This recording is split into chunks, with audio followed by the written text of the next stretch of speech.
स्मादयामि।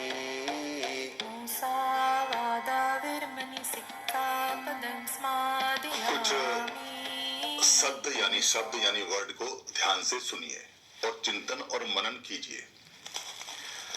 महायानी या महाज्ञानी यानी जिसको ज्यादा बड़ा ज्ञान हो।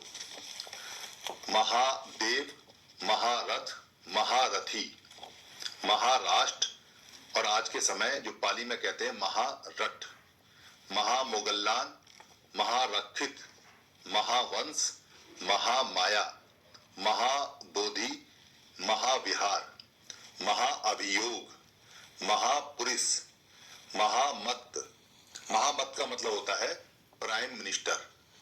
महामुनि, महायोग, महासमुद्र, महादूत, महाजन, महाजनपद, महाथूप या महास्तूप, महाथेरा, महाथेरी, महागाथा, महाकथा, महाबल, महाराज, महाधनी, महामत, महासम्मत, महारानी, महाधूर्त या महाधुत, महामूर्ख।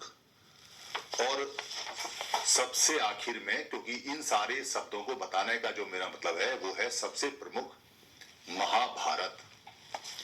ये जो शब्द जितने भी मैंने आपको पहले बताए हैं जिनमें महा लगा है, इन सब में महा लगने का मतलब है बड़ा। पुरानी भाषा में, पाली में जो बुद्ध के समय या बुद्ध से पहले जो भाषा थी उसमें बड़े को, विशाल को महा से बताया जाता था। कहते हैं महासुख यानी बड़ा सुख हो गया, महामत यानी महामंत्रण या महामित्र या महाराज या महारानी। तो ये सारे जितने भी महा लगते हैं इसका मतलब एक ही होता है, विशाल और बड़ा। तो महाभारत का मतलब अलग नहीं हो सकता। महाभारत का मतलब क्या है? भारत जो बड़ा है। जब भारत बड़ा है तो ये प्रश्न स्पष्ट आता है कि छोटा वाला भारत कैसा था।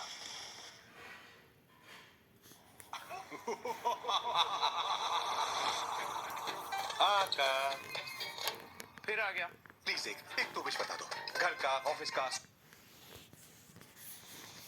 और उस छोटे भारत में और बड़े भारत में अंतर क्या था और किस व्यक्ति ने, किन लोगों ने इसको भारत से महाभारत रखा।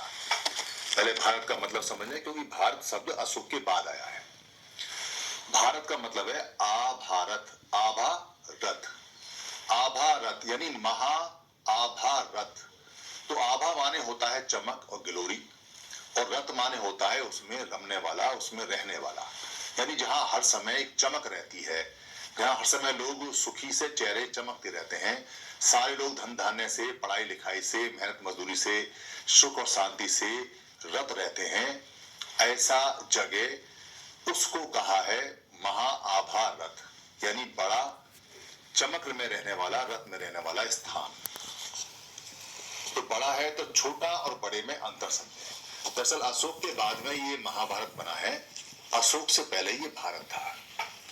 अशोक ने पूरी अपनी राजनीति से, कूटनीति नीति से, युद्ध नीति से, रणनीति से, जो भी राजपाट करने की राजा की नीति होती है, उसने सभी जितने भी छोटे छोटे जनपद थे, 16 महाजनपद थे, उनमें जितने भी हो सके, क्योंकि उड़ीसा से नीचे का हिस्सा तो नहीं उसके कब्जे में आया, उससे ऊपर का ईरान से लेके और बर्मा तक का, और ऊपर कंधार तक का, और ऊपर अफगानिस्तान से ऊपर तक का जो एरिया था वो सब उसने जीता।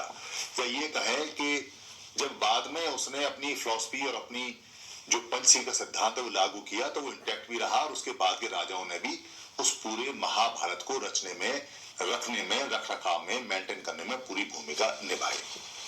उस समय के विशाल और बड़े भारत को, जो भौगोलिक रूप से, सुख समृद्धि के रूप से, सुख शांति के रूप से, और खासतौर से व्यापार के रूप से, क्योंकि 23, 24, 25, 26% का पूरा विश्व का जीडीपी यानी व्यापार भारत से होता था, तो पूरे लोगों को खूब पैसा मिलता था, सुख शांति से रहते थे। और उसने 84,000 शिलालेख वगैरह, जो स्तूप हैं, थूप हैं, जो जीवों के अस्पताल हैं, जो मनुष्य के अस्पताल हैं, प्याऊ हैं, सराय हैं, वो सारी उसने धर्मशालाएं वगैरह बनवाई। और वो सारी के सारे लोगों को सुख सुविधा, सारे पत्थरों की किताबें उसने बनवाई। पत्थरों की किताब जब उसने बनवाई तो स्क्रिप्ट आ चुकी थी, तो पत्थरों की किताब को पढ़ने वाले लोग भी थे, यानी वो पढ़ लेते थे। इसका मतलब सारे लोग पढ़े लिखे थे। जो नियम वो बताता था वो बिल्कुल पत्थरों की किताब पे लिखे जाते थे और लोग उसको पढ़ते थे और बताए जाते थे। वो महाभारत रहा है, वही असली महाभारत है। उसके बाद में भारत महा नहीं रहा, छोटा भारत होता चला गया। कुछ लोग कहते हैं कि कलिंग के युद्ध को महाभारत बोलते हैं। कलिंग के युद्ध तक भारत का नाम नहीं था, वो कलिंग के युद्ध के नाम से ही जाना जाता है। भारत शब्द उसके बाद में, क्योंकि बुद्ध जो अशोक के समय में, आभा अशोक के समय के बाद आई है, जब उसने पंचशील का सिद्धांत पूरे देश में लागू किया, तब लोगों के चेहरे पे चमक आई। किसी के सर के ऊपर आप तलवार रख दो और उससे कहो कि जरा अपना चेहरा चमकाओ, किसी के सीने पे आप तलवार रख दो या उसे डर रहे कि अशोक की सेना मुझे आके मारेगी, कैसे चमक आएगी। जब अशोक ने ये कहा कि मेरी तलवार अपने महाभारत के लोगों के लिए नहीं उठेगी, मगर मेरी सेनाएं इंटैक्ट रहेंगी, मेरी सेनाएं ऐसी की ऐसी रहेंगी और वो सेनाएं बॉर्डर पे रहेंगी, बाहर का दुश्मन आएगा तो उसे हम छोड़ेंगे नहीं और अपने देशवासी को कुछ कहेंगे नहीं, तो वो अपने देशवासियों को पूरी सुरक्षा देता था। तब चेहरे पे चमक आई, तब उसका ध्यान व्यापार में गया, तब उसका ध्यान एजुकेशन में गया, तब उसका ध्यान लोगों के कल्याण में, वेलफेयर में गया, तब महाभारत बना। और वो महाभारत इतना जबरदस्त था कि पूरी दुनिया उसके सामने झुकती थी, सलाम करती थी। इसलिए जो बड़ा भारत है, महाभारत है, उसका जो रचने वाला है, उसका जो रचयिता है, उसका जो लेखक है, उसको जो बनाने वाला है, उसको जो क्रिएट करने वाला है, जो उसका क्रिएटर है, वो जो श्रेय जाता है वो सम्राट पियदस्सी धम्मचक्रवर्ती या धम्मचक्रमंतु सम्राट अशोक को जाता है। और उसके बाद के जो राजा आए हैं जिन्होंने धर्म को आगे तक बढ़ाया, क्योंकि अशोक के जाने के बाद भी लगभग 1000 साल तक राजाओं ने धर्म को विशाल रूप से बढ़ाया है और किसको काम में लेके आए हैं। तो ये सारा का सारा जो मंजर है महाभारत का, ये उस समय का बना हुआ है। अभी तो महाभारत के दर्शन थोड़े से दुर्लभ हैं, मगर हो सकते हैं कि अगर आप पंचशील का सिद्धांत अपना लें, बुद्ध की फिलॉसफी को अपना लें, पूरी तरह से मेहनत करें, अपने काम में गए, नशा पता, चोरी चकारी ये सब छोड़ दें और सारा काम ठीक करेंगे तो राष्ट्र ऑटोमेटिक ही बढ़ना शुरू हो जाएगा। राष्ट्र के अंदर अगर झगड़े ना हो अशोक की तरह, बाहर के झगड़े सेना संभाले और अंदर के कोई झगड़े ना हो, अंदर मारकाट ना मचे, तो बहुत तेजी से फिर जीडीपी 26 की बजाय 66% भी पूरी दुनिया की हमारे पास हो सकती है। वो गुण पहले भी था, वो गुण अभी भी है, मगर सिर्फ उस गुण को निकालने की आवश्यकता है। बुराइयों को हटाइए, वो गुण अपने आप आ जाएंगे। इसलिए जब भी कहीं महाभारत आए तो महाभारत की कथा यही है, इति श्री महाभारत गाथा। इति माने होता है यह, श्री माने होता है हेड यानी मुख्य, महाभारत यानी कि बड़े भारत, और गाथा माने जो कहानी है वो है। और ये सारी की सारी जितनी भी है अशोक ने बनाई हुई है, अशोक के समय की है, जो पत्थरों में दफन है, धीरे धीरे जमीन से बाहर निकल के आ रही है। और ये जो धम्मपद है ये भगवंतु वदेन गीता है। जो धम्मपद है, भगवंतु वदेन गीता क्यों बोलते हैं? क्योंकि भगवान बुद्ध को भग्न करने वाला बोलते हैं। तो भग्नवंतु यानी भग्नमंतु या भग्नवंतु, वदेन, वदेन माने जो वदा है, कहा है, और धम्मपद है। और गीता किस लिए बोलते हैं? एक गीत को पाली में बोलते हैं गीतो, और बहुत सारे अगर गीत हों तो उनको बोलते हैं गीता।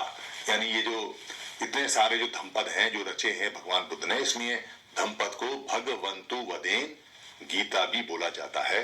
धन्यवाद। टीम 22 पर सभी वीडियो बुक कॉपीराइट फ्री है।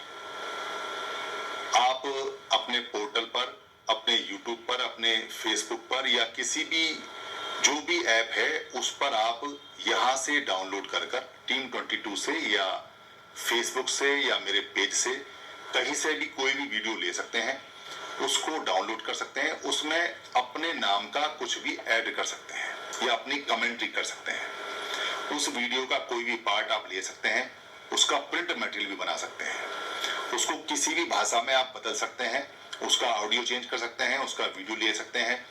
आप जैसे भी चाहें टीम 22 की किसी भी वीडियो का या सारी वीडियो का इस्तेमाल कर सकते हैं।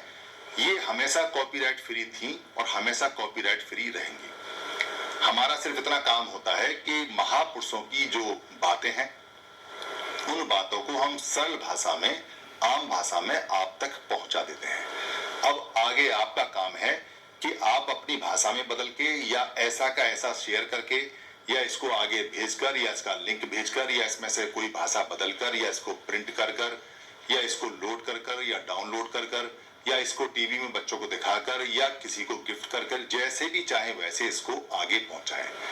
धम्म की सेवा सबसे बड़ी सेवा है, क्योंकि धम्म दान, धम्म को देना सभी देने में, यानी जितना भी हम किसी को देते हैं, दान देते हैं, उनमें सबसे बड़ा माना जाता है। अगर आपको लगता है किसी वीडियो में कोई परेशानी है तो आप हमें लिख के भेज दीजिए, हम दूसरा वीडियो बनाकर आपको भेज देंगे। आप धम्म की सेवा में सहायक बने, धम्म आपको खूब लाभ देगा, धम्म आपको लाभ देगा, आप धम्म को लाभ देंगे, ये दोनों इंटरचेंज है। यही धम्म की प्राकृतिक नियम है। धन्यवाद।